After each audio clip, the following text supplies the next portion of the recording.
They wrecked that family. They've killed people for no fucking, with some bullshit reasons, because you didn't agree or you didn't want to do something. Really stupid reasons. Garbage guys, legitimate people. They had everybody terrified.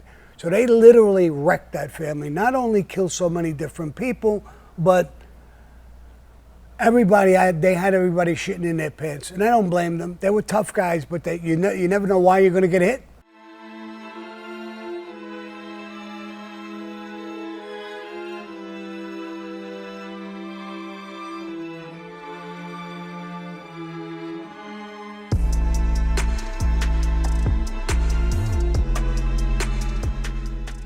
How you doing, James? I'm very good, Sammy. Very good.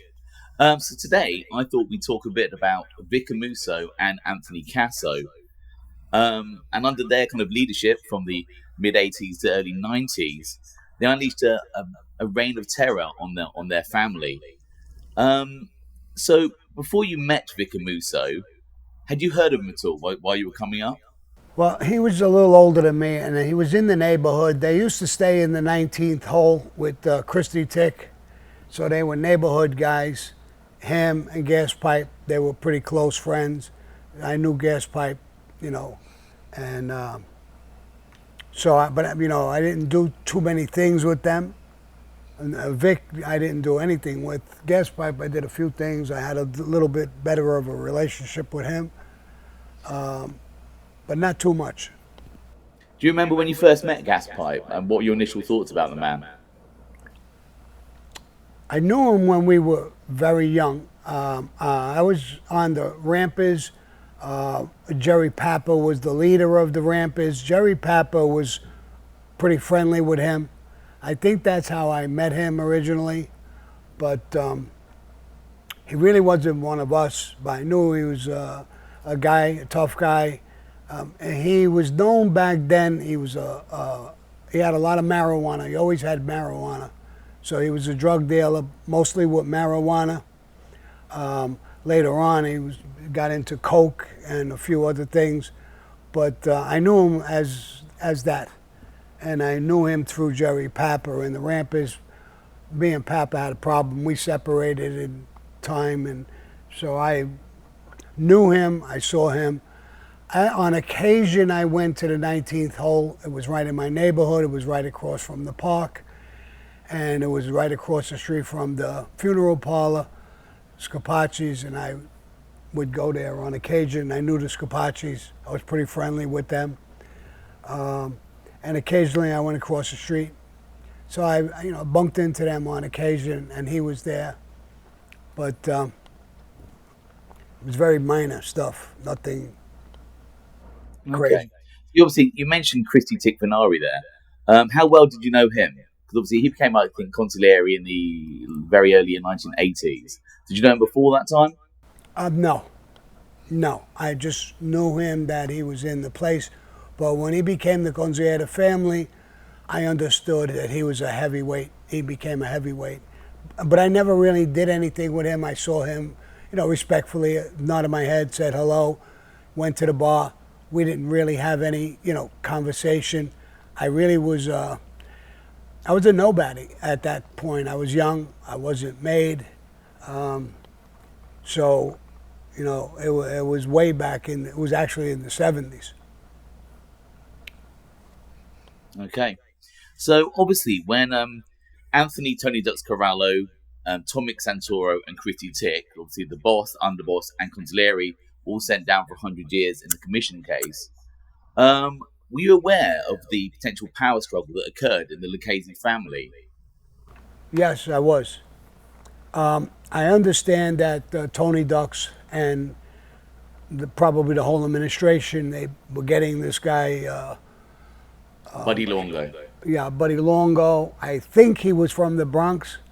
They were going to make him the acting boss while they were away, and I guess eventually become the boss. But he was there for a very short time. They made up a story, Gas Pipe and Vic, Vic Musso, made up a story that he was plotting a plan to take over, and they killed him. and they took over. I don't think Tony Ducks was too happy about it. Either was the guys in the Bronx, but what's done is done. You can't change that. The whole administration was in prison, and rather than them starting a war, I just think they went along with it. There was, they feared Vicar Musso and Gaspipe together. So the fear factor, nobody really bucked it too much, but that's what I had found out. And what they said about Longo was, was total bullshit. But you'll see a pattern of that. They've lied so many times about people when they killed them. They made up these stories. This guy's a rat. We found out this. We found out that. Most of the time, it was just an excuse to kill somebody. You can have that when you're saying, I killed the guy because he's an informant. Everybody understands that. Nobody's going to beef about it. But if you just kill one guy after the other, after the other, after the other, you're going to cause havoc in your family. Fear. These guys are nuts. So before we go on to talk about a lot of the many murders that they ordered, when they first kind of came to power, did you think they were kind of the right men to run a family? Or did you have those suspicions that they could be a bit kill crazy? Well, I mean, they had a little bit of a label to be, tough guys, but it's beyond a tough guy. It's a little bit kill crazy. They had a little bit of that reputation, and they used it. They used it to benefit themselves when they were doing things. So a threat from them, people took that serious. So they had a little bit of that reputation. And there's a lot of hits that I know of that they did that were just absolutely insane. And after a while, you knew these guys are super dangerous and out of control. Okay, so if we have a quick look at some of the murders that occurred under their leadership. Let me bring up something before you go into your list, and they might be on your list. They went around, when you're going to make people, you send around the guy's name to all the families, right? For some reason or another, they had a list that they made guys, and they didn't send the list around. They had a problem with Chin Gigante, who was the boss of the Genovese family. Said, you made these guys, and you didn't send the list. Now I'm going to show you how important the list is. One of the guys on the list, I never really knew his name, but years before, there was a bank robbery. The guy was running away from the bank robbery. This guy grabbed the guy who was running away, the bank robber, dropped him to his knees and jumped on top of him until the cops came. And the guy got arrested. The guy won an award, a citizen's award, that he did this courageous thing and so on and so forth. And Chin said, and now you made him. Did you know that he did that? And they said no. They said, well, take him out. And Chin said, no, you don't have to kill him. But this is the fucking mistakes that you make when you don't send the list and you don't do this. He bowled them out a little bit. But they went back and they did kill him right away. I don't remember what his name was, but he won a citizen's award or something like that. So if he's on the list, I wouldn't recognize his name. But I know about that part of it. So I wanted to put that in before you get to the list. And I'm sure there are many murders which they did order that occurred, which aren't on this. I mean, this might just be a selection. So obviously the first one we kind of discussed was obviously Anthony Buddy Longo, in I think around November, December 1986. The next one is December 25th, 1986, a Christmas Day. And this one actually has an overlap with the Gambino. This was a case of mistaken identity. A young man, I should say, Nicholas Guido. And they killed him, ordered the killing of him, in revenge for the attack on Gaspipe earlier that year, which was obviously Angelo Ruggiero who had ordered. And there was a hit team, and one of that team was a guy called Nicky Guido.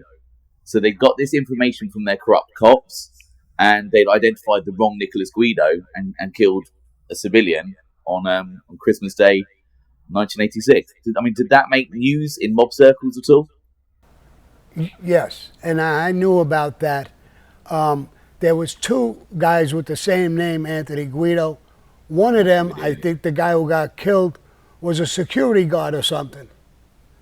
Now, when they went to the wrong house, to the wrong guy, and they killed him. It was the wrong guy. It was a different Anthony Guido who was involved in the hit on Gaspipe. They hit the wrong guy. Matter of fact, I did time with some of the people who were involved in that whole thing, so I do know about it. And when it actually happened, I didn't know. I don't think anybody knew why the guy got hit, so I didn't know it was the wrong guy then. But I did find out after a while, and I did time with the people who actually shot Gaspipe. It was a Jewish guy, and it was this Anthony Guido was in that attempted hit on Gaspipe. And they were retaliating right away with that, and they hit the wrong guy. So another one we have here. These ones are quite important. So there were some guys who they believed were loyal to other people in administration. Anthony DeLappy, who was I think the nephew of Tom Santoro. He ran off to LA. And they tracked him down, and they had Aldarco's son, Joseph, shoot him in a car parking lot, I think in 1990. Did you know Anthony DeLappy at all, or not so much? I knew the name. I didn't know him much. I heard about the hit. I know the name, but I don't know any of the actual details of where I didn't know he got hit in L.A. I didn't know that. So some of the things I didn't know about him, but I knew his name. I never really had any friendship or anything, and I knew he was related to somebody on the administration. You said it was to who? Yeah, Tom Mix, yeah. Yeah, so I didn't know who he was related to, but I know he was related to somebody on the administration. Another one was Michael Salerno, who was part of the Bronx faction. And again, whether Musso and Casso thought he was a threat, they had him killed, and I think he was stuffed in the back of his car. Did you know Michael Salerno at all? I believe that he was part of the Bronx crew, and I believe he was doing a lot of complaining about Buddy Longo getting hit and stuff like that. So they looked at him as a threat and got rid of him. And one kind of famous one was Bruno Fasciola, a long-time Lucchese guy, who I believe they erroneously said was a rat. Is that your understanding as well? It's Bruno. Bruno Fasciola. Yeah. I knew him well. I knew his family. I'm still friends with the family. John Gotti was friends with the family. They stuck a bird in his mouth to label him as a rat. Now, there's never any evidence, and even after I cooperated, I talked with the government, he was never a rat. But this was their forte now, to label somebody so everybody could say, okay, the guy was a rat, he got hit. So when they wanted to kill somebody, I think he was a little defiant with them. He wasn't happy with their administration or how they were doing things, a little complaining, but he definitely was not a rat. That was confirmed by the FBI and everybody. And they put labels on people to try to get away with the murders and not confuse the family that these guys went completely out of their mind. They're just killing people left and right. You don't agree with them, now they're killing you. So, yeah, I knew him pretty good. He had horses down near the ocean. He used to rent them. He was really a good guy, and he wasn't a rat. I'm going to give you a quick story on that. They actually, after they did that, they went to the family, and they were bothering the family for money and this and that and the other thing. John Gotti came to me and said, listen, Sammy, I know the family. And I says, I know some of them too. I knew the guy who got killed. And he says they're bothering the family for money, trying to shake them down. They're legitimate people. They know about the life because of their, he was a member of their family. They knew who he was and what he was involved in. So he says, go see this Little Al. He had a club about a block and a half away from the John's club on in Little Italy. And I says, okay, I'll go talk to him and tell them to leave him alone. And I took Big Louis Valerio, was a captain. I was the underboss at that time. I went to his club. It was about 4 or 5 guys standing outside. And I said, where's Lil Al? They said he's in the club. So I went to go in. They tried to get in the way. Big Louis told him, get the fuck out of the way. He's going to go in and talk to him. They moved away. I walked into the place. Lil Al was there. And I said, listen, I got a message from John Gotti to, we know the family. Leave them alone. They're legitimate people. If you got money coming, we'll give it to you. But leave them the fuck alone. Send that message. Gas Pipe and Vic were on the lam. Send that to your boss. He told me, he says, no, I'm the boss. I'm the acting boss. I said, listen, you fucking punk. You're nothing. You're a captain. I'm an underboss. I'm giving you fucking courtesy just to talk to you. Send a fucking message. I'm not asking you to do something. I'm telling you. And this is coming from a boss. John Gotti's a boss. Don't tell me what the fuck you are. Send this message to your people. He said something. I grabbed this. It was a wooden chair. I got up and I smashed the fucking chair. I pushed it down so hard it broke. The guys tried to come in. Big Louie stood in front of them and told them, get the fuck out of the way. Get away from that door. They're talking. Stay away. They were afraid of Louie. They backed up. I came out. I walked away and I went back to the club with Louie. Louie said, what'd you do, Sammy? I said, this fucking punk is telling me what to do. A boss is sending him a message. I'm the underboss. He's telling me I'm the boss. In other words, we're not going to tell him what to do. To leave legitimate people alone. We're not taking the money. We'll give it to you if you got something coming from them. Legitimate. If you ain't have nothing coming from them, leave them the fuck alone. And so Louis said, good. And they tried to come back and I stopped them. I said, I heard you, bro. I heard exactly what you said. We got back to the club. I spoke to John Gotti about it. He said, good.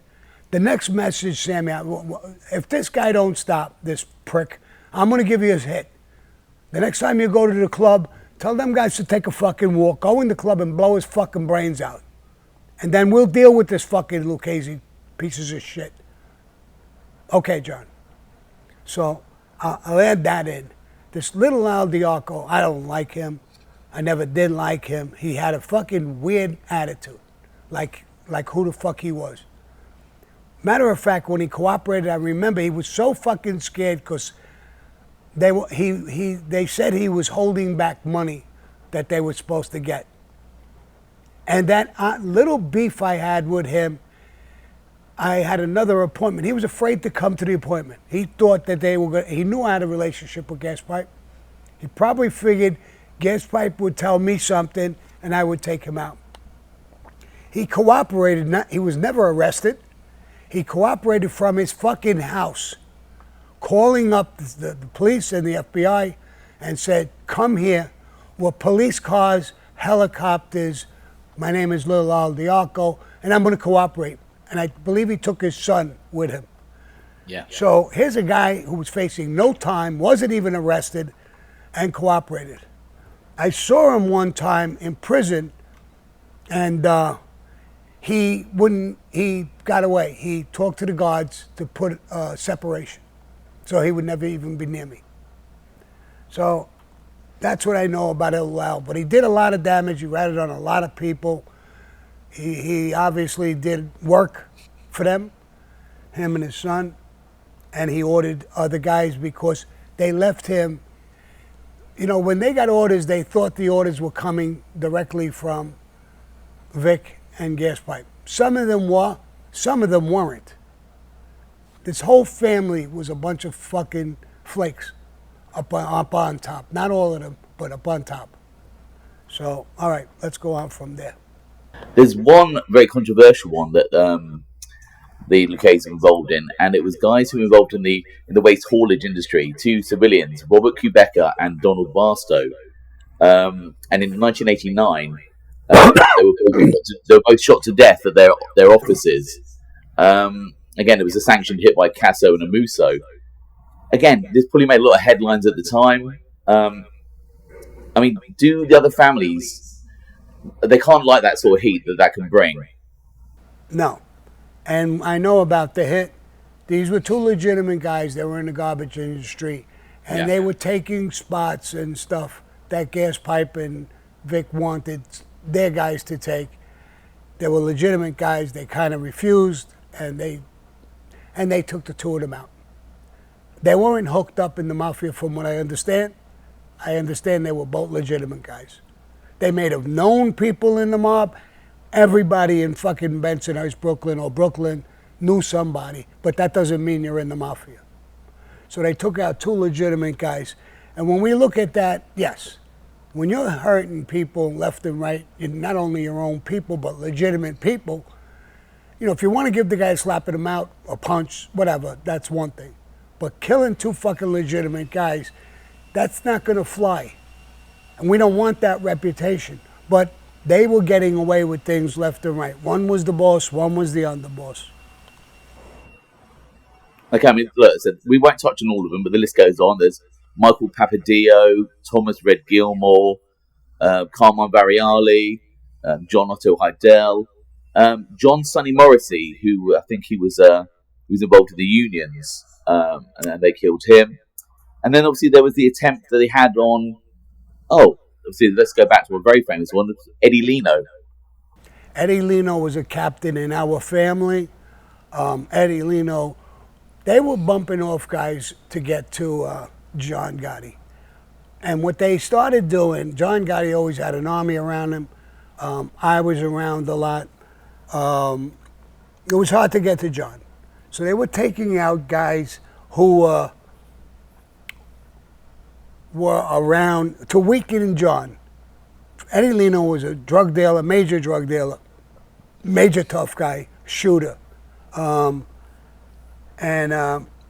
they killed him basically for that reason. They labeled it that he was involved in the Castellano hit, which he was.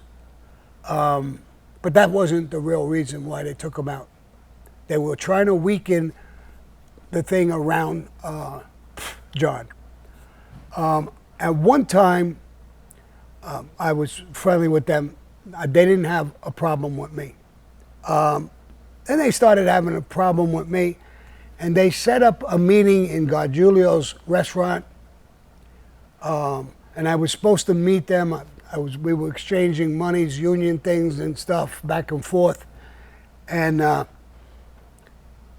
I was going to go with Big Louie to Gargiulo's restaurant in Coney Island and deliver a package of money and some stories. My secretary had told me, he said, Sammy, we were used to this Frank and Matty, the two FBI guys who would always follow me, seeing them. But this day, there was about 5 or 6 FBI cards. And Big Louie says, Sammy, I think you're going to get arrested. Look how many agents are here. I said, yeah, I see them. I think you're right. I grabbed Johnny Gamarano and I told Johnny Gamarano, take this package of money, bring it to Gargiulo's, meet with them, tell them I can't meet at this meeting. You talk to them about the union stuff.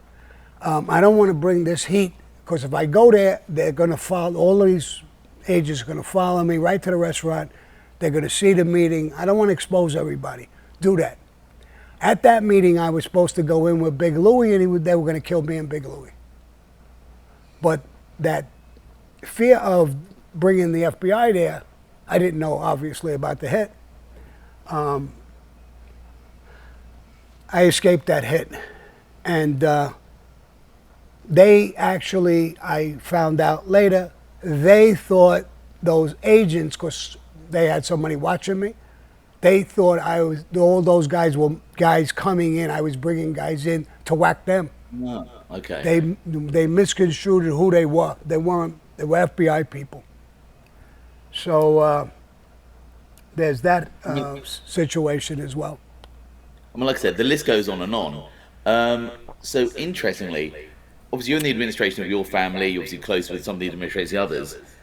With the amount of bodies that they're bringing out in that kind of short period of time, were the other families concerned about kind of all the killings they were doing, or did they say that that's their family, whatever they want to do? Obviously, lots of killing can bring lots of heat.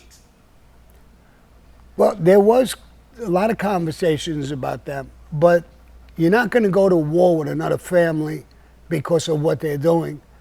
As long as it's contained to their family, it destroys your own family. If you're hitting guys left and right, you scare the shit out of everybody. You're a made guy in that family or a captain, you're saying to yourself, you guys are getting killed for nothing. I'm not going into meetings. I don't want to meet with them no more. I'm afraid to go into a meeting. So it brought a lot of damage to their family. And there's one hit that I'll talk about that they did. So far, we didn't talk about it, but I'll give you time. Maybe it'll come up. No, that's okay. Don't bring it up now. Go for it. Because I won't go through all the names because there is so many. Go for it. Well, the hit on Frankie DeChico came from them as well. I was in the club right after the takeover from Paul Castellano. John Gotti was the boss. Frankie DeChico was the underboss. I was immediately, from an acting captain, I became a captain. Eventually, I became the consigliere, and eventually, I became the underboss. But before all that happened, I was in a club, Jimmy Brown's Club, on 86th Street in Bensonhurst. And Frankie was asked by, actually one of their guys, for a lawyer's card. Frankie didn't have it. He says, I probably have it in the car. He walked out to the car. Frankie Hartz, it was. It was Frankie Hartz was their guy. That's the guy who was asking for the card, yes. And he opened up the passenger side, sat in sideways, opened up the glove compartment looking for the lawyer's card, and a bomb went off, and he was killed. I was there, I ran across, I dragged him out. I didn't drag him out of the car, he was blown right out of the car. He was on a sidewalk, the car was in flames, I pulled him away from it. A police van pulled up, I put him in the van. It's a whole story, I won't get into the entire story, but end result, it was them, it was Gas Pipe. There was a guy there with a mustache, I'll never forget when I was going across, I saw this guy driving slow. He looked at me, I looked at him. It's something about, this explosion made people run from all over. Nobody knew what it was. This guy didn't run. I found out later on in life, this is the fucking guy who planted the bomb under the car. This is the guy who pressed the button on Gas Pipe's orders. So they did that piece of work and killed Frankie DeChico. There's a whole story with that, so I won't get into the whole story. When I was doing time in prison in the Supermax, Gas Pipe was there. Gas Pipe, I had now known the story. This is years later. And he wanted to make me tell the government I was lying about certain things to cut him loose. And he would give my family $25,000. I wasn't going to do that. And then I thought about it. I'd probably never get out of prison. And I could get even for the hit for Frankie DeChico. And I tried to get him into the yard with me so that we could talk. And I was planning to kill him in the fucking yard. But I couldn't get him in the yard They wouldn't transfer him over, or they wouldn't let him in the yard with me. Not that they knew anything, but Yeah. it just didn't happen. But so that's another hit that they did. That was the hit on Frankie the Chico, which is now famous. They keep showing that car in any movies and everything. So they're involved in that hit as well. So was the Chin. Chin Yeah. spoke to them, knowing they're sick fucks and they just do anything, and gave them the hit. And they carried it out. So there's that hit as well. So you actually went to a commission meeting with Musso, Casso, and Giganti. Can you talk a little bit about that? What year was that? I don't remember the exact year, but it was somewhere up in the 80s somewhere. Yeah, 89, something like that. Yeah, up in 88, 89, so somewhere around there. I don't remember the exact time or year, but there was Chin Giganti there. There was his underboss, Benny Eggs, there. John Gotti was there. I was an underboss. I was there. And Vic Musso and Gas Pipe were there. That's that thing where the famous thing was said that John Gotti turned to Chin and said, "Did you hear about my son? We had just made his son." So Chin looked at him and said, "I'm sorry to hear that." And John looked at me and I shrugged my shoulders, and Chin just didn't give a fuck who's who or who's what. He just talked. He said whatever he wanted to say. He made his point. He didn't make his son. I didn't make mine. Guys, a lot of guys won't make their son. Very few guys made their son. Who the fuck wants your son in a life where you know he's going to kill people or he's going to get killed? You don't want your son in there. You want better things to happen for your son. So that's what he meant when he said, "I was sorry to hear that." And we talked about some clubs, some territories, other, Cosa Nostra business, different jobs, different things that people were doing and stuff like that. I don't remember everything we talked about, but I remember that saying when he said that, Chin said that. And there was a guy with us who made the appointment. He lived in that building. Was that Frankie Dapp? Was Frankie Dapp, exactly. And Chin, he had a girlfriend who lived in that apartment house. So Chin was probably in the woman's house, and he was comfortable with that building, and he was comfortable with Frankie Dapp. So he didn't think it was a setup. He was there earlier than we were. I know I came down with Big Louie. Big Louie came to the meeting, but he didn't come in the meeting. He waited downstairs. He had a gun. I made him wait downstairs. If there's shit goes on and we don't come out, killer comes out. And nobody got killed in the meeting, obviously.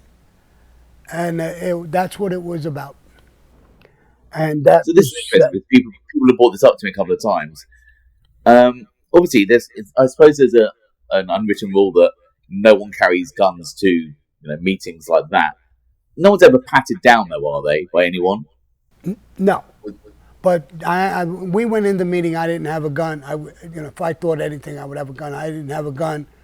Yeah. John didn't have a gun. It was one of our captains, Frankie Dapp, who set up the appointment.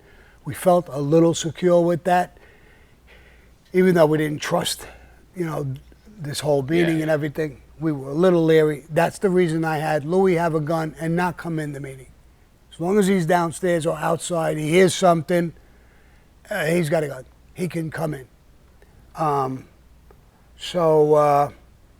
no, yes, it's a rule that, first of all, that's supposed to be a safe house.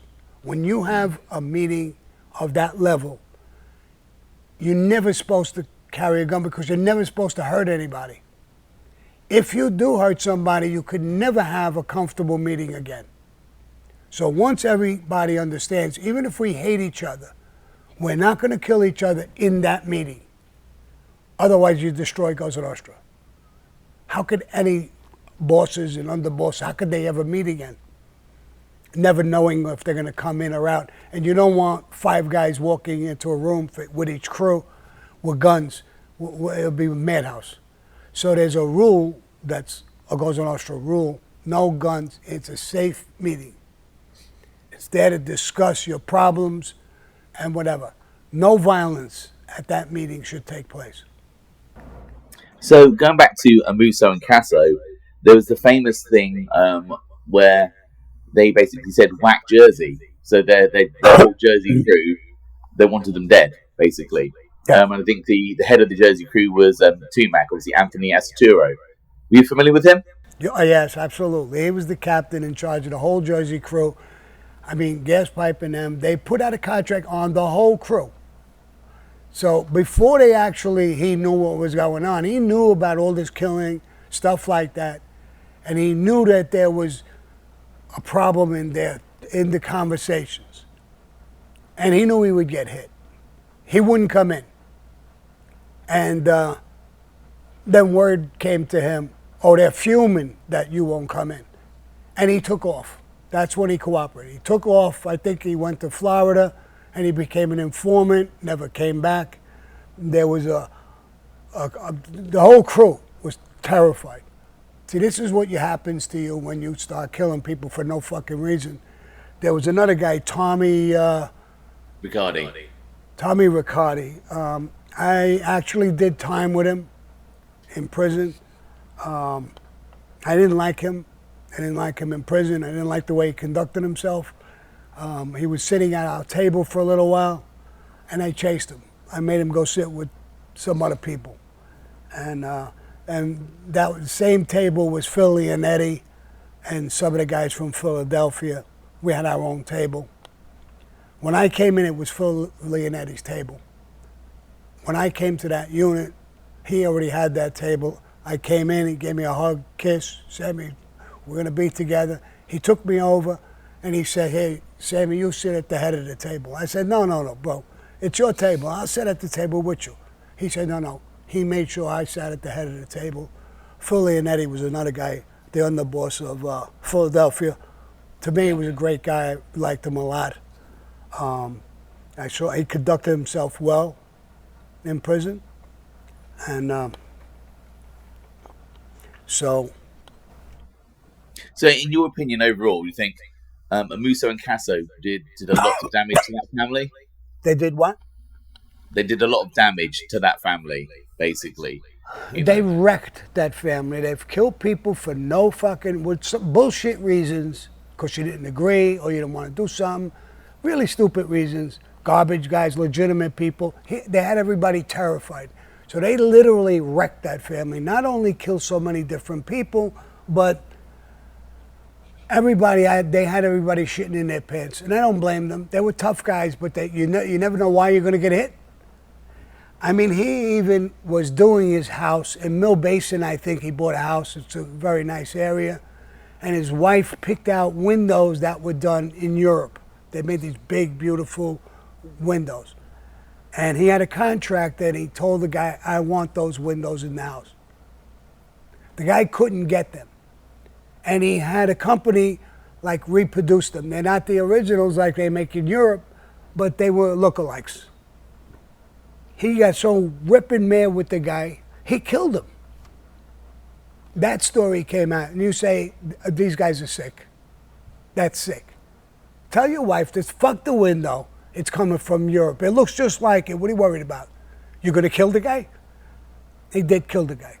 So when you start hearing stories like that about them and their whole past thing, who's dying, this guy's a rat, that guy's a rat, this guy's a rat, yeah. They were all rats.